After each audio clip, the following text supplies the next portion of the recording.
Good morning, everyone. Hello, my name is Agatha, and I am the Business Advisory Manager at Business Station, Australian Small Business Advisory Services Digital Solutions Program. Thank you for attending to our Julie McDonald webinar series. We at Business Station are proud to bring you this session as part of the ASBAS Digital Solutions Program funded by the Aus industry. Julie McDonald is an Olympic and Commonwealth Games swimmer who has won medals for Australia at both events. Julie held the Commonwealth record for the 800-meter freestyle for 21 years and still holds one of the top 6 times an Australian has ever produced, some 33 years after setting her initial record. It's absolutely an honor and privilege to have you here, Julie. Today we're going to be talking about health and well-being. Without further ado, I'm going to pass it on to Julie and remove my spotlight. Hi, everybody. Thank you so much for that introduction. And I'm just going to apologise for the frizzy hair. It's raining, or was raining in Brisbane. So those of you with curly hair can understand. So thanks so much for the introduction. Today we are talking about health and wellness and just general well-being. So I hope everyone is having an amazing day. So I'm just going to share my screen and let's...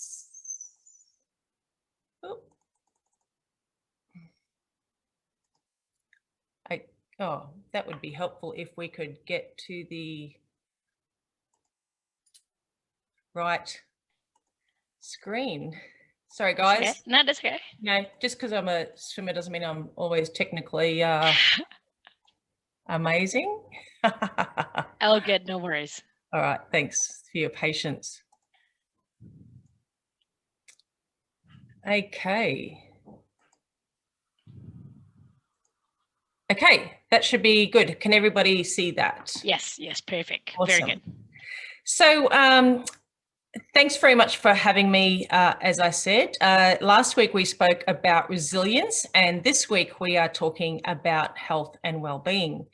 And I myself had, I guess, a few health issues. You know, I was probably the fittest I'd ever been as an early athlete.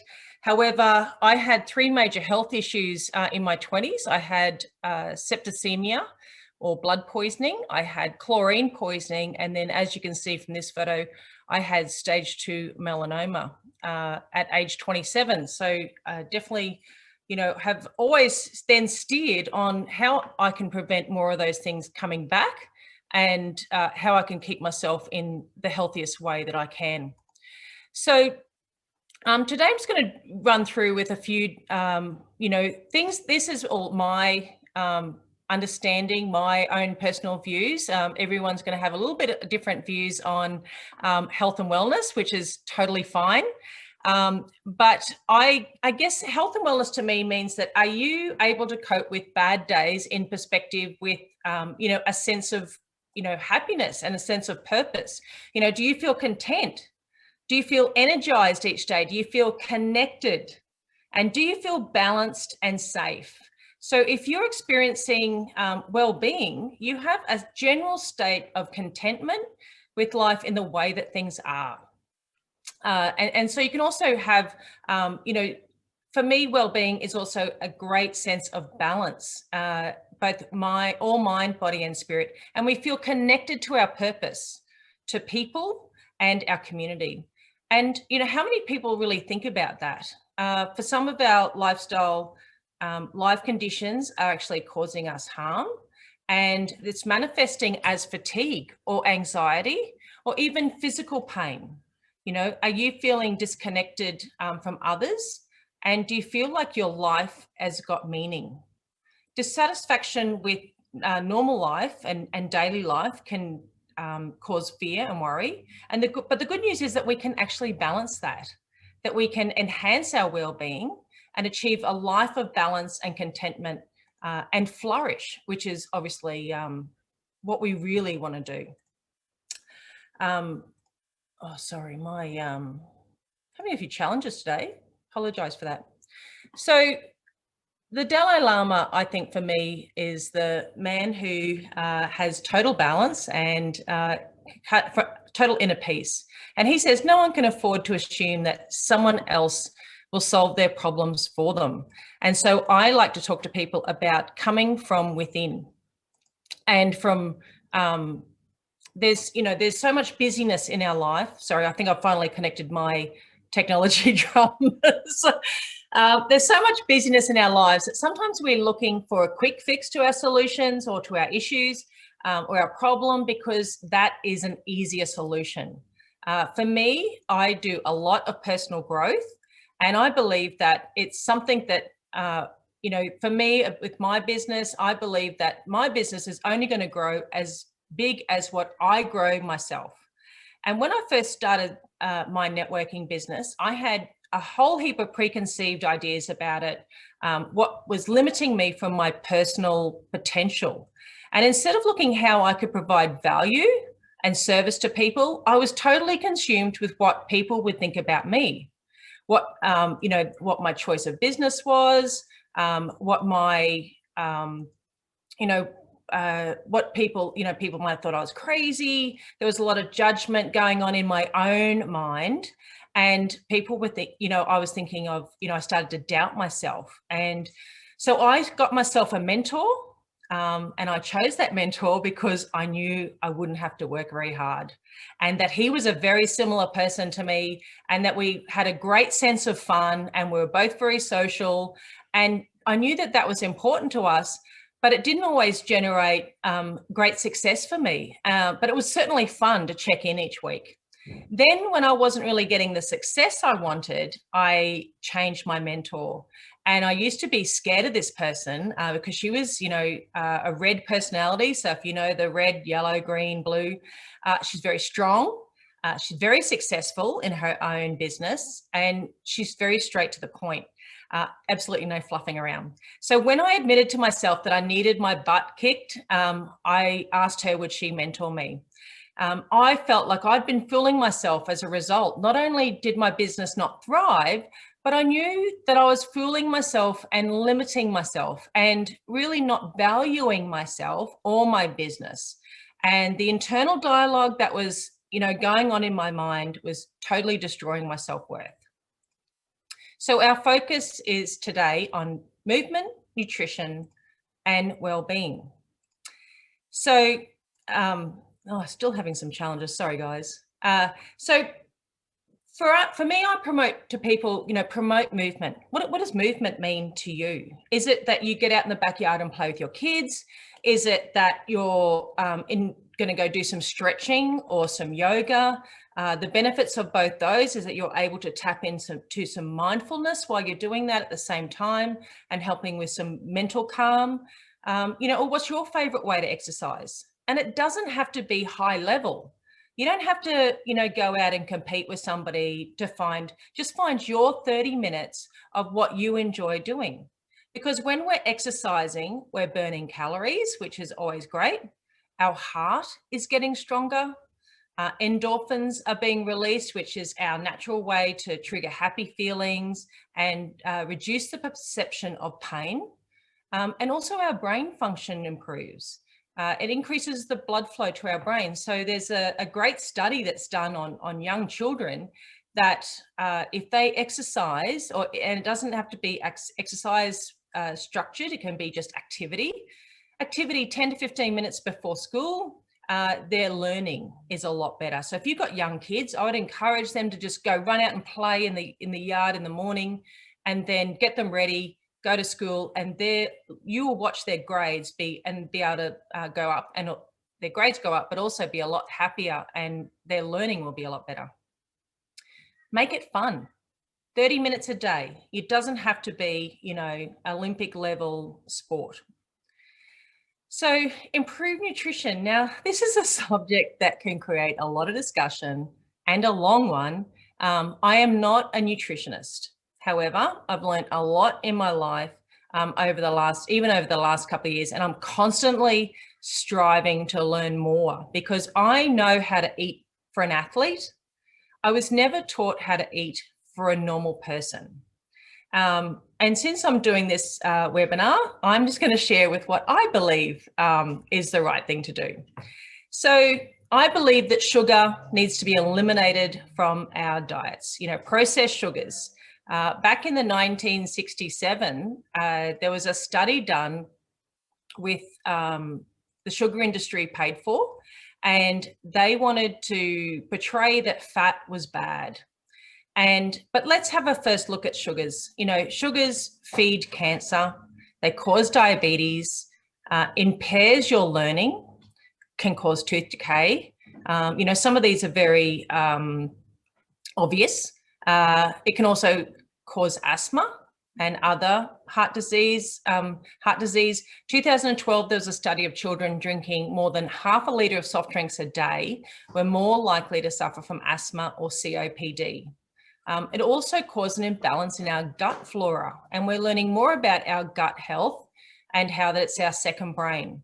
It causes obesity, high cholesterol, and of course, something that nobody wants, and that's faster aging. So let's talk about good fats. Good fats can be considered from avocados, olive oil, certain nuts, seeds, and the benefits are that they lower the risk of heart disease and stroke.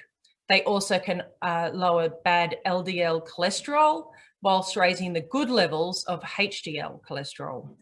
Can lower your blood pressure. Omega-3s are super important. We have, most people have a massive imbalance from omega-3s and omega-6s. And you get your omega-3s from your sardines, salmon, tuna, mussels, things like that. And you can go and research this yourself and make decisions on what's going to be best for your health.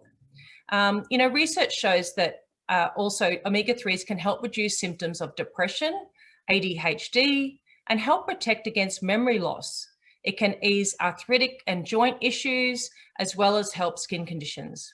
And if you're a vegetarian, you can get your omega-3s from seaweed, flaxseed oil, chia seeds, beans, and spinach. So unhealthy fats are things like commercially baked pastries, pizza dough, cakes, addictive things like that people love, that all contain trans fats, margarines, fried food, vegetable oil.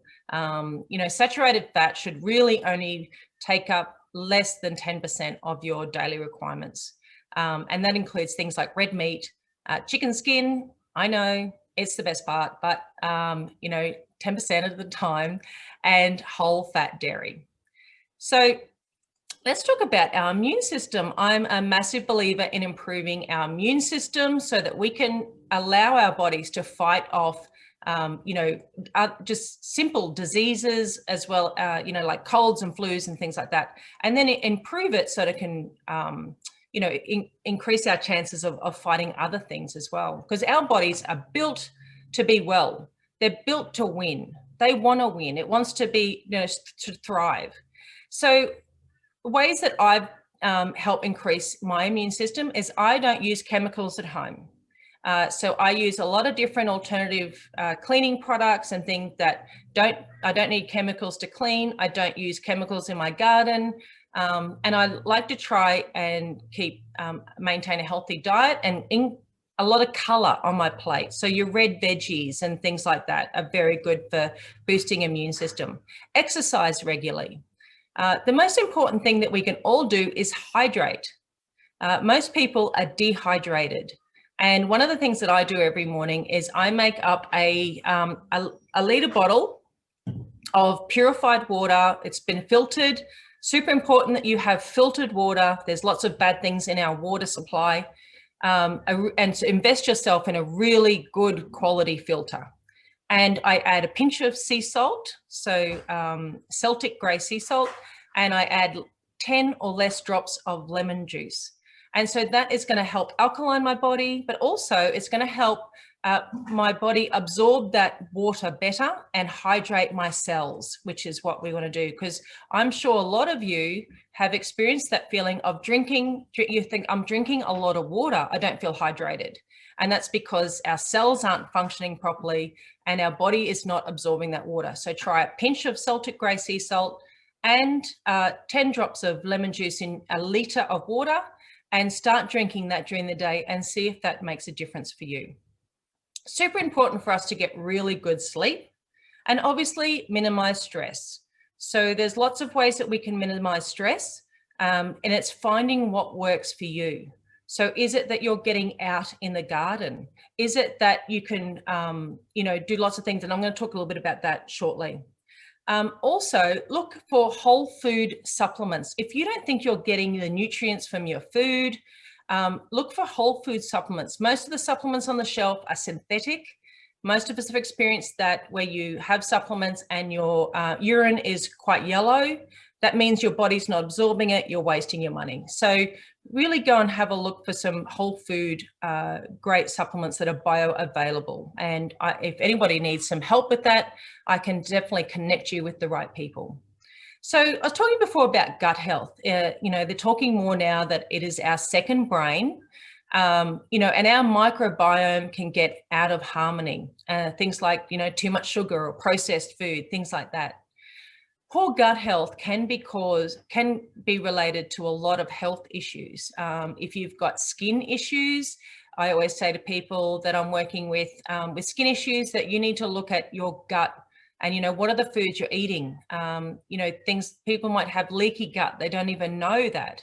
Probably a lot of people haven't heard of leaky gut, but it can also cause allergies and autoimmune issues. I always say to people, increase the fermented foods that you're eating, which will help with your gut flora, but also find a really good pre and probiotic, very good quality products you want to get. So mental well-being. Mental well-being is super important. Sorry, I forgot about my slide. So mental well-being, obviously, this is a big topic at the moment. And, mental well-being covers emotions, stress response, and your general outlook on life, plus your mood and resilience. We talked about resilience last week. So if you missed that, you can go back and have a look at that. So let's put things into perspective. An important component of mental well-being is the ability to develop and apply healthy perspective to life.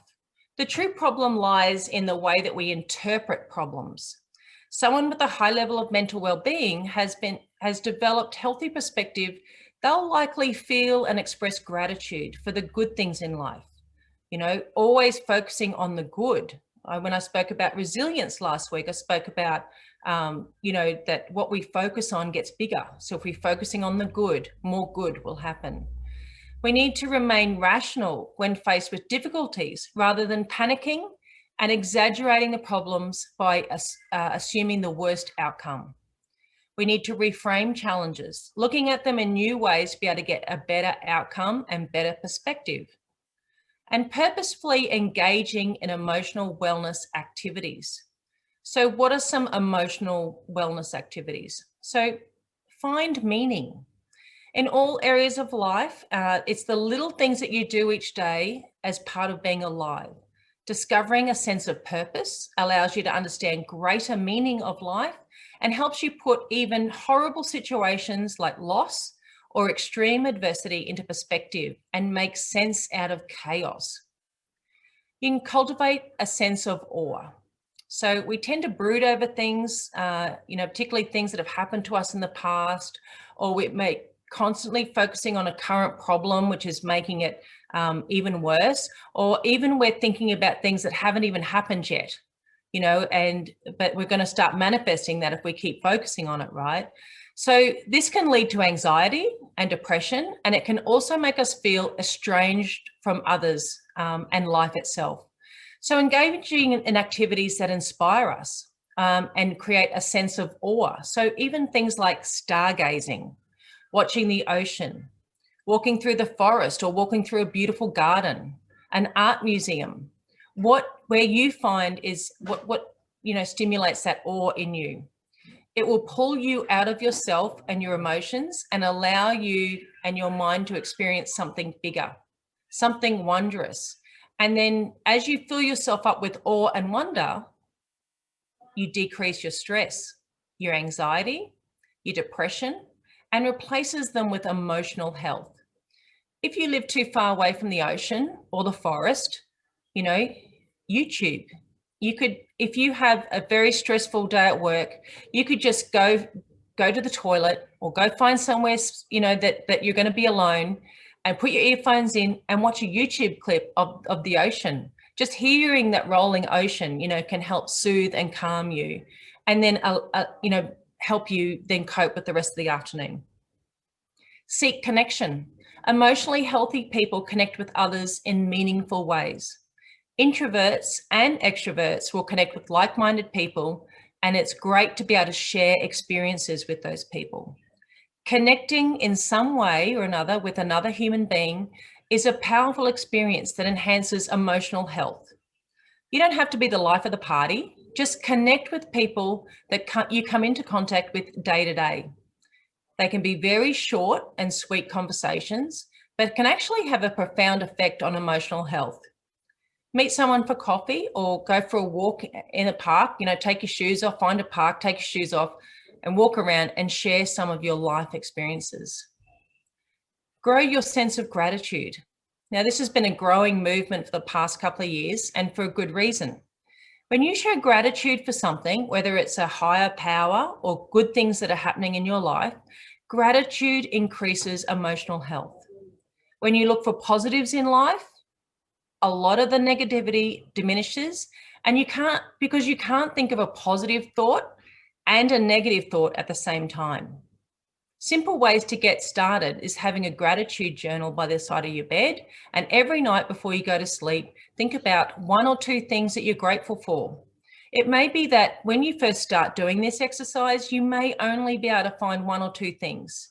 But as you start, you know, practicing this more and more each night, you're going to start coming up with more and more things, because more and more great things are going to start happening to you. One of the most important things that I think we can do for our mental health is hone our humor. Humor is restorative. It's healthy.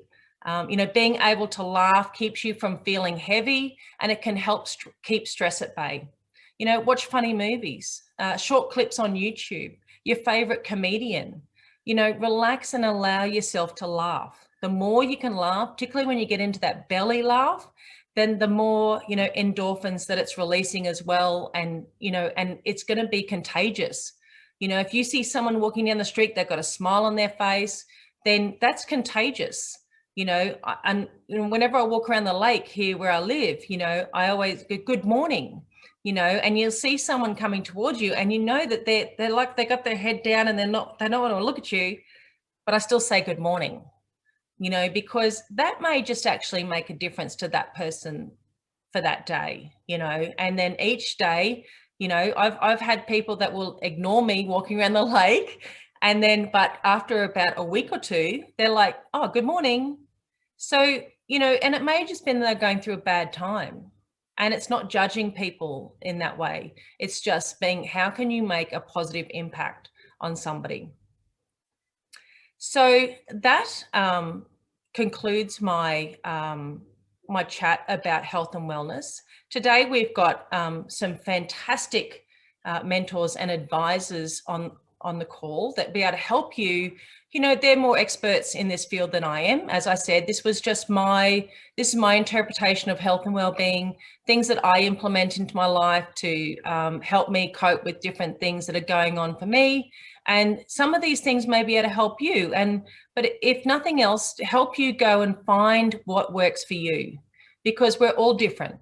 Nothing, you know, that works for me might work for somebody else. So you just got to find what works for you. And so this is just my own personal feeling. So one of the advisors we've got on today is Jackie Rowe. She's been a mentor and coach for over 20 years in both the UK and Australia. She has extensive knowledge in early childhood sector and disability and community services field. We also have Cassia McNaught. Apologies, sorry, Julie. Do you mind stop sharing your screen, and we'll get everyone, yeah, that's right. We'll get everyone to turn on their video. Thank you. Perfect. And I will make everyone as a panel view so everyone can see everyone. Fantastic. Sorry, I do apologize. And Kasia and Dante are not joining us today. So it'll be, you'll see everyone is here, Jackie, and then Tanya, Nicole, and Jasira. Go right ahead. Sorry about that. It's okay. Chasira Lee is an expert in startup of small businesses. She can take you through from inception to growth. As someone, she's actually been there and done it herself, so she can empathize with you. She's got a great passion for the environment and social justice, and her career has spanned a range of industries from healthcare, local, state and federal governments, and non-for-profits. We've got Tanya on the phone. We've got Tanya as well, haven't we? Yes, yes. Yeah. She's also got over 20 years experience. Her focus is on business growth through organizational strategy, development, encompassing leadership, capability and team development. And we've also got Nicole Van Hattem.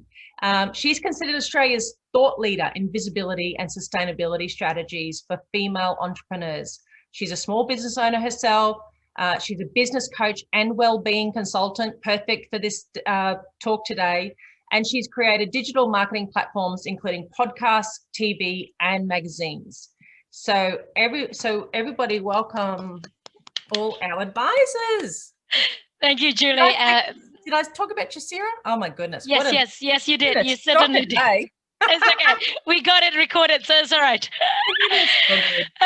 Thank you so much, Julie. It was absolutely fantastic, and I love your presentation and what you shared. And yeah, definitely the type of food you make me hungry. Actually, it's quite funny. One of our interns this morning walked around and actually offering everyone nuggets, and as this only 19-year-old girl. And everyone's like, no nuggets in the morning. So processed food. Anyways, so first of all, I guess before we jump into the question and answer, what we'll do is we're going to get all the advisors sort of to introduce themselves and then let us know your passion in, of course, health and well-being, and also what you can help small businesses through the ASBEST program. All right, we'll start with Nicole Van Hattem. Go right ahead. Thanks, Agatha, and hi everyone. So I specialise in resilience and well-being, so the sustainability element of business owners. So having a look at a holistic success, how you can create that for you and your team so you can stay in business long term and reap the rewards of your hard work, because if you burn out, the game's going to be over. And the other part is to have a part of doing all of that is looking at the strategies for your business is to see where there's overwhelm, where there's inefficient systems, where there's opportunities to get more customers easier. So take off some of the overwhelm and the stress around running your business so you can get greater outcomes with hopefully less work. So it's around that overall business strategy and advice, and having a look at the resilience and well-being so that you can have sustainable success. Thank you so much. That was fantastic, Nicole. And I would really suggest everyone to actually book 1 hour with Nicole. She's absolutely fantastic. She's got great insights and great help for small business in the well-being area. Now we'll go with Tanya. Hey, Tanya, would you like to introduce yourself and let us know how can you help through the program? Sure, thank you, Agatha. Hello, everyone. So yes, my name's Tanya Begg. The work that I do with small businesses is mainly around their business strategy and their business planning, but I also have that other aspect of leadership capability and team performance. And I do find a lot when I'm working with leaders that we do get into this conversation about health and well-being and looking after themselves, because similar to what Nicole was saying, if they're not looking after themselves, then they're not going to perform, and that will impact on the rest of their team and obviously their business. So I'm not a nutritionist, I'm not anything like that, but there is a lot of in my background as well that I share with my clients as I work through that with them. Thank you. Thank you. And in a minute, I'm going to ask you about your little road trip to Whitsunday. I think that there'll be an exciting one to talk about. Now we'll move on. Those are my 2 Queensland advisors, and we'll move on back to WA. Chasira, would you like to take away and then let us know what you can offer through the program? Yeah, sure. Thanks for the intro, Ag. And that was fantastic in terms of some really practical tips, Julie. Thank you. So I come from a sustainability background and also organisation development and social impact. So I also have some really good experience having founded a couple of clean tech businesses, and I have some experience specifically with a co-founder that suffered from burnout. So some really sort of hands-on, you know, background in terms of, you know, how that can really impact business, you know, and the relationship between stress and well-being and the startup community. So what I can offer is some really good generalist advice for small businesses and particularly startup companies that you know, are trying to tackle a number of different facets to their business and how to manage that from a stress and wellbeing perspective. So, and glad to see an all-female panel here too. Amazing. Thank you. No, I'm not going to hold it against Dante. We do love him. He's not here today. But and move on to Jackie. Jackie is a true promoter of health and well-being. Jackie, take it away. You might want to unmute yourself. Sorry. There we are. Okay, good morning, everybody. It's lovely to be here. Yeah, I'm a life coach and I work predominantly with women, and I've been a small business owner for over 14 years.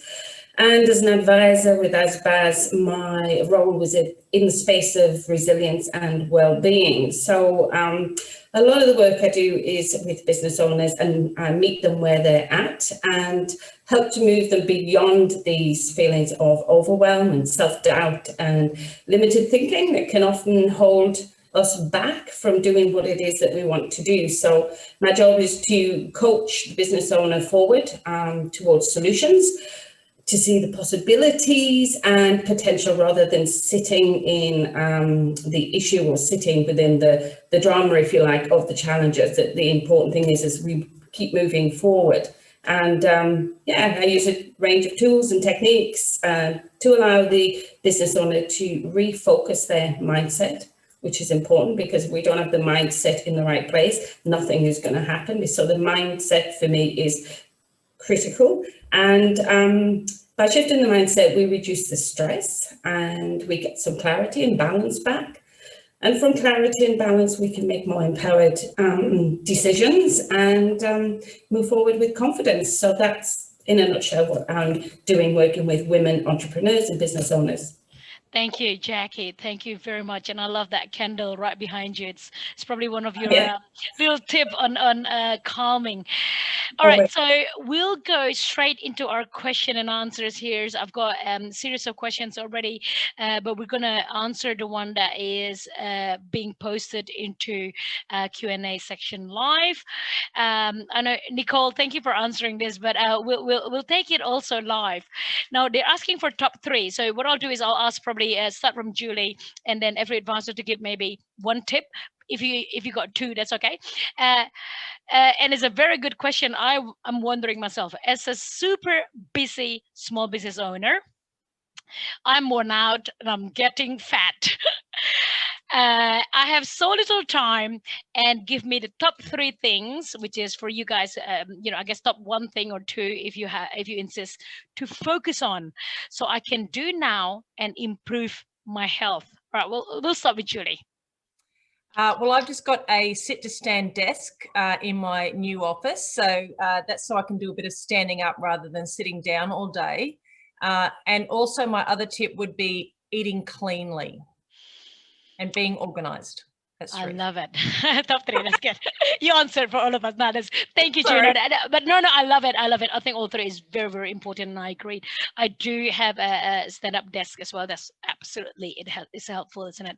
Thank you. All right, we'll go with Tanya. Tanya, what do you think? I'm also looking at a stand-up desk. I was looking at that again today. I do agree with a lot of what Nicole has put in there already. One of the things I would say too is actually taking the time to think about, you know, what are the 2 things that if I introduce them into my life now would make a difference. But then the next step is to, you know, make that important, because often as small business owners, we focus a lot on what's, you know, urgent and important. We don't focus on what's not urgent and important. So I think that would be the thing, you know, decide what you want to do, and maybe make time for yourself, get a personal trainer, join a studio. Those are the sorts of things I'll be thinking about as well. I love it. Thank you. And I love what also Julie mentioned earlier about watching a video of waves and the ocean, and even fireplace, etc. It's calming. All right, I'll go with Nicole. Nicole, because the people probably watching this recording unable to read your answer, could you perhaps let us know your beautiful 3 answers there? Sure. So I did it very, very quickly, and I didn't go into a lot of detail, but the first one is do a food audit. It's very easy as a small business owner to, be living on coffee and processed food and snacks, or not fueling yourself enough. So taking the time out to do a 1-week food audit, which includes in the meal plan or the food audit that I created, how much are you sleeping? What are your moods like? What's your bowel function like? All that sort of stuff, which gives you a quick snapshot on what you're putting into your body and what you're getting out in terms of energy and waste material, etc., and how that's affecting your body's function. Second one is and to have a look at how you can quickly make some changes there. So getting healthy food service delivery, and that's planning meals in advance, cook once, make 5 meals, stick it in the freezer, that sort of thing.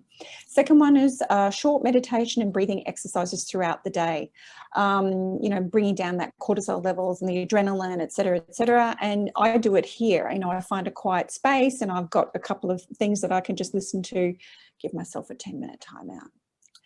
Carving out those small amounts of time throughout the day to rest and recover. And the third one is get a massage once a fortnight. I would say wrapped up on all that, though, is never forget why you got into small business in the first place. Was it to become a slave to your business, or was it for the business to serve the purpose of your life? And I think we can lose track and lose focus and be over-consumed by the business. For short periods of time, fine. But don't lose track of why you got into small business in the first place. I absolutely love it. Thank you, especially the fortnightly massage. That's absolutely great tips. Thank you. All right, Ches, would you like to take it away? What do you think? Yeah, sure. Look, I think the figures are something like 60% of small business owners and entrepreneurs struggle to take time off. So I think the key recommendation that I would make is just schedule downtime. It's absolutely crucial that you just get out of your business. So all of those tips that the other ladies have suggested, incorporate that into your downtime. Get out of the business for a moment. Yeah, I love that. No, absolutely. Jackie, absolutely. Last but not least, could you let us know what you think and what tip? Sure. I'm sticking with mindset because that's my thing. For me, one of the most important things you have is your breath. Your breath is absolutely powerful. And with the breath, you can create a greater sense of presence. When you're present in the moment, because we're often being busy, and we're not being productive.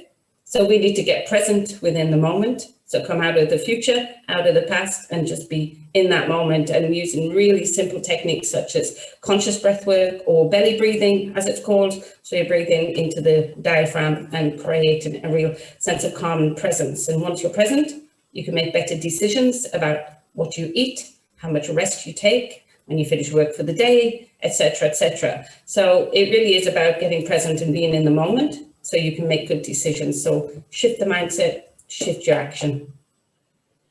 Oh, I love it. Yes, absolutely. Always mind over matters. That's fantastic. All right. Thanks, guys. And, so hopefully I think there's a lot of tips there to follow. Next question we have. Now, examples of reframing. What is that all about? I want to know more. So the word reframing. I worry a lot, and I lose a lot of sleep because of it. And I think, Jackie, you mentioned about the mindset here. What is it? Examples about reframing. Julie, do you want to start this, or do you want the ladies to start first? I'll give you the option here. I might let the ladies go first this time. All right, you can wrap up. Sure. Why don't we start again with Jackie? Because this is probably one of your thing about mindset. Why don't you start us off, Jackie? Yeah, okay. So our language is extremely powerful. Your language creates your reality, basically. So the language you use will create the reality you live. So when we're reframing, we again have to be present in order to recognize the language that we're using. So that's the first step. And secondly, to really take a moment to look at what type of negativity is loaded within the language that you're using. And to reframe that is to go back over that and look at other ways that you could express. So we might say something like, oh my God, I'm not going to get anything done today. I've got just too much to do. So you can reframe that and you can say, I have a number of activities I need to get through today. Let's chunk it down. Let's take a moment to prioritize, and I can sort some of them out. I might need to delegate some, whatever, but you need to reframe the constant habitual way of using your language in a negative modality, which will constantly keep you in the negative. So it's about reframing and bringing yourself back to reality and acknowledging what you can and you can't do, because we're not super people. We are just doing the best we can in the moment that we've got. I love it. And I do think I am a super person, but I think you're right. Being here realistic. All right, Nicole, I know you answered here, but could you explain a little more? What do you think about reframing? Sure. So it's definitely what Jackie said. And you do have to become aware of the habitual language that you use, the way that you express what you're experiencing, because the minute you change the words, you can change your experience of the situation, even if the situation hasn't changed. Something that I use a lot, like affirmations, positive affirmations, but in terms of reframing, it could be something like, why does this always happen to me? Okay, that leaves you blocked. But if you say, things happen, that's a bit more expansive. It's a simple, just quick way to change the wording, and everything is figure-outable. Okay, if you haven't figured it out yet, you will. There'll be a resolution. Everything changes in every moment, in every second. Everything is changing, so nothing stays the same. So when you feel like, let's say you're listening to one of your team members or employees, or you're listening to yourself and you hear them say, oh, there's just so many roadblocks. What that does is it conjures in your mind, stop, there's a block. So even in a simple thing like, well, when you see a roadblock, what does it look like in your mind? And they might describe it as a brick wall. You go, okay, so what if we were to take that brick wall and turn it into a hologram? You know, when you see it on TV and you look at a hologram and it looks like a brick wall, but actually when you go up to it, you put your hand in it, your hand just kind of goes through. It's just a hologram. So that begins to allow the mind to relax and to think, well, there are other ways of looking at the same situation, seeing it differently, experiencing it differently, shifting the words, and then it makes you a little bit more resourceful in how you're going to move through that. And notice how I said roadblock, brick wall, hologram, hand through, move through. So you're taking them on a bit of a journey. Your words take you on a journey and help you to solve problems with greater ease and greater grace. That's a simple example. I love it. And you know what? Your virtual background has given a lot of flow on that as well. All this hologram. Very good. Thank you. And I'm going to remember that as well. And I'm going to definitely, hopefully everyone that is watching this and attending live actually learn from that is just remember roadblock and hologram. Love it. All right. We'll go with Chasira. What do you think? Give us your insight on this reframing. Yeah, look, I completely agree with Jackie and Nicole. I think also, in addition, we could look at reframing in terms of perhaps revisiting the business plan. You know, dusting it off, it might be a little bit old, and thinking about it from perhaps a different perspective or with a fresh set of eyes in terms of the context of today, and taking that a step further also in terms of reframing your thinking around both your business goals and perhaps your personal goals too, and how that impacts on your business. So yeah, just a little bit more broader thinking in terms of from a business perspective. I love it. Yes, absolutely. I think that's everyone has to do that, is revisit those goals and whether it's all up to date. Tanya, last but not least, what do you think about reframing and how can we actually apply that in small business? Well, I actually want to share something. This little green card, you probably can't see the writing on it. I've had this in my diary, my hard diary. I still have one of those. It's been in my diary for well over 20 years. My mentor gave it to me way back then because I would have a tendency sometimes to look at situations, you know, from the negative point of view. So you could say I was being devil's advocate, but it wasn't always like that. So he gave me a series of questions that I sometimes still go back and refer to if I need to look at a situation that might be concerning me. And it's to think about, well, what are the most important features of this situation? Why am I thinking about this over and over and over again? And why am I thinking about it? What's really annoying me about this, or what's concerning me about this? And then starting to think about, well, what outcomes would be desirable for me in this situation? What do I want to see?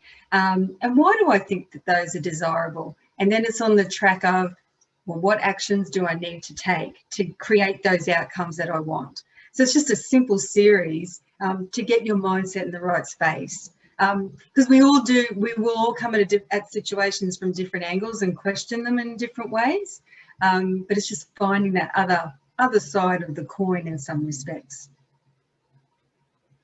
That's lovely. Oh my goodness, I love it that you had it for over 20 years. That's fantastic.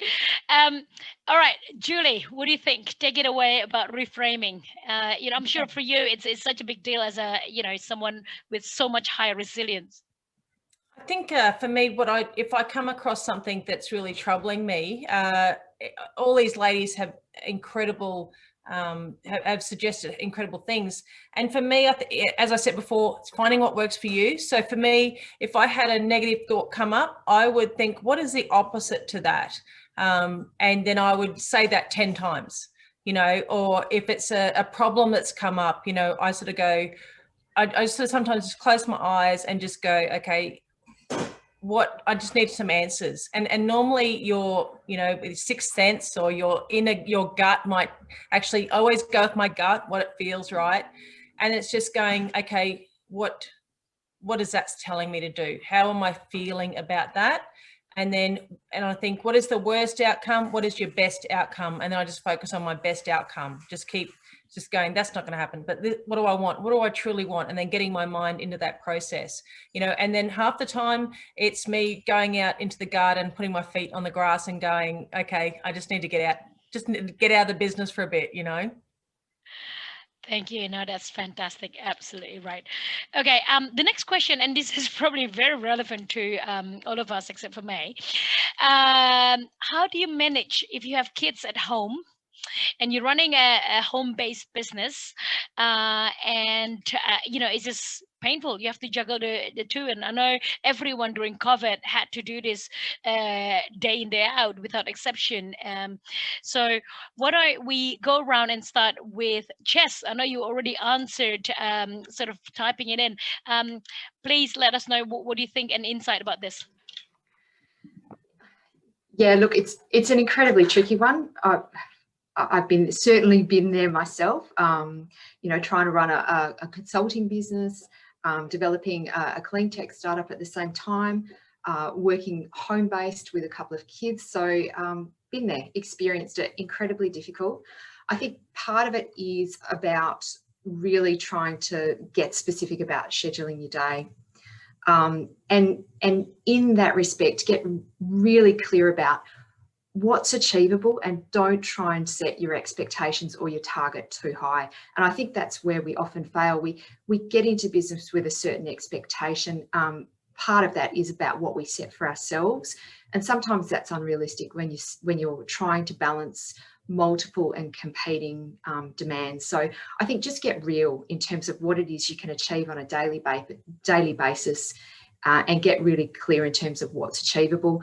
And with that, I'd say delegate or outsource wherever possible. Don't try and achieve everything yourself. Utilise your network where possible. Outsource, and also say no.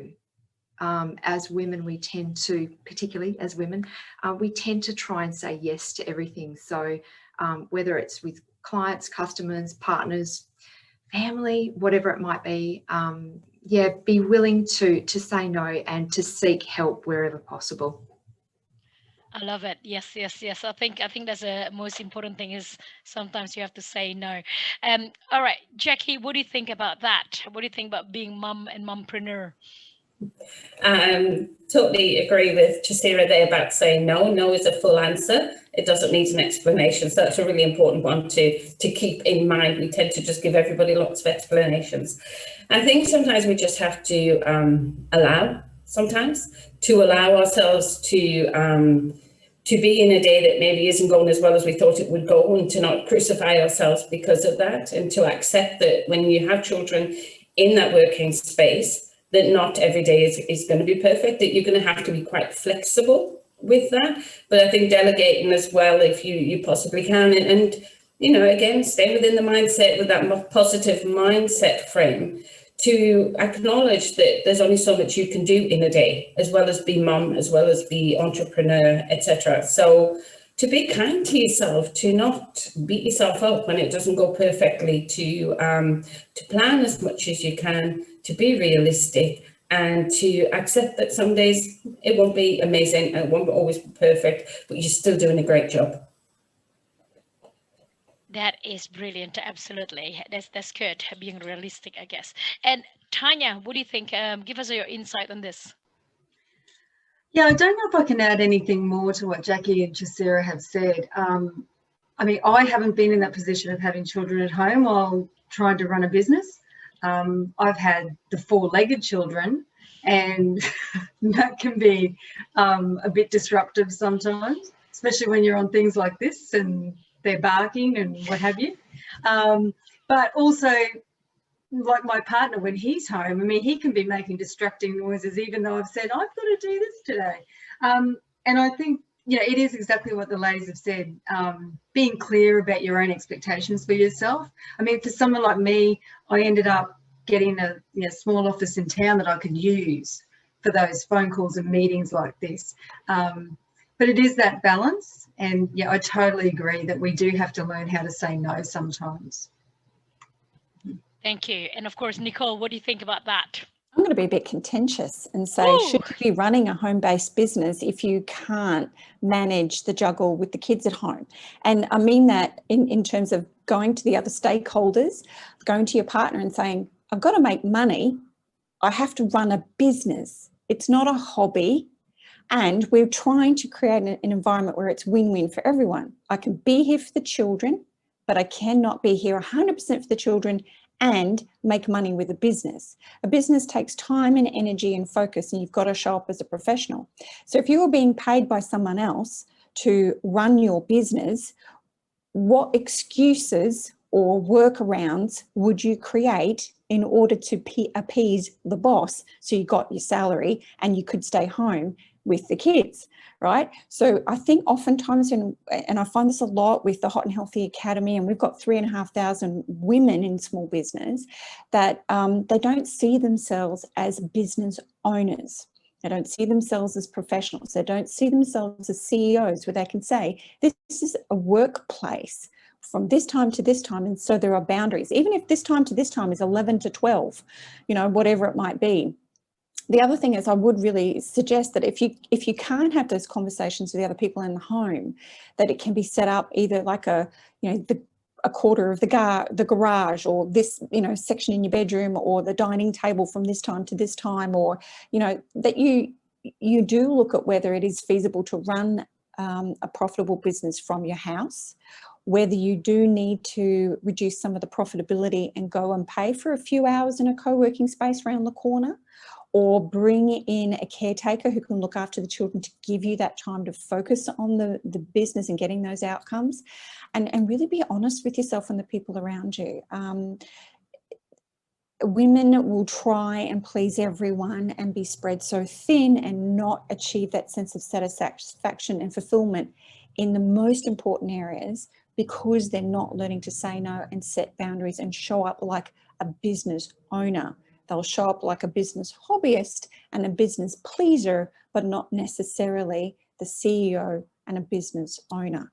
So you do need to have a bit of a look and see whether it is feasible, and maybe get an outside opinion on how you could make it actually work so that it achieves the goals that you set for it. I absolutely love it. Thank you.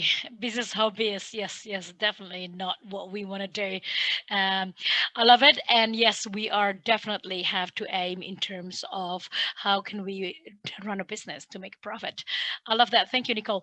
Julie, can you then share with us, what do you think about this? And then how can we juggle between that? And for you, I mean, you know, this is it, you know, to actually be disciplined Yes, got to be disciplined. So one of the things they can do is we all have 168 hours a week. So they can set up on an Excel spreadsheet all those hours, and they just then choose the priorities. What is going to be income producing for them? What kind of business is it? Is it, is it a network marketing business? Is it, what kind of business are they do they have? Is going to depend, right? So they might be able to do some after hours. They might be able to, is the child under 5? Is childcare a possibility? Can they rely on the support of their friends and family to maybe, babysit for a couple hours a day or something like that? Or is the child at school so that you've got the, between 9 and 3 sort of hours, because there's obviously a lot of scenarios that can happen in that. So, but if they can work out their priorities, what's the most important thing for them to do in their business, set out those hours, how many hours are they going to focus on their business a week, allocate them, and then everything that everybody has said, and put that all into one can be very successful to have a home-based business. Thank you. That's fantastic, Julie. All right, I'm a bit mindful with time, guys, and I know, we can talk about this all day long because it's absolutely fantastic and important, a very important message.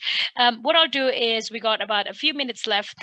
I'm going to get everyone around to give us a takeaway, just one tip takeaway for every small business. What can we do? Ensuring our health and well-being is the most important thing for everyone to essentially focus. We'll start with probably Tanya, Chess, and Nicole and Jackie. Then we'll end up with Julie, and I'll close. All right, Tanya, go right ahead.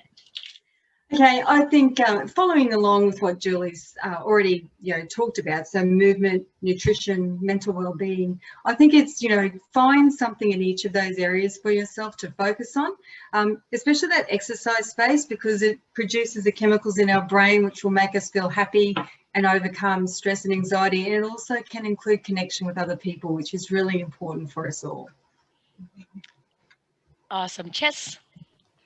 Yeah, sure. Look, for me, it's probably the 3 R's. So rest that we've talked about, reframe, either in terms of your thinking or your business plan, and rejuvenate. So making sure that you either have or get the love back for your business. Awesome. And Nicole?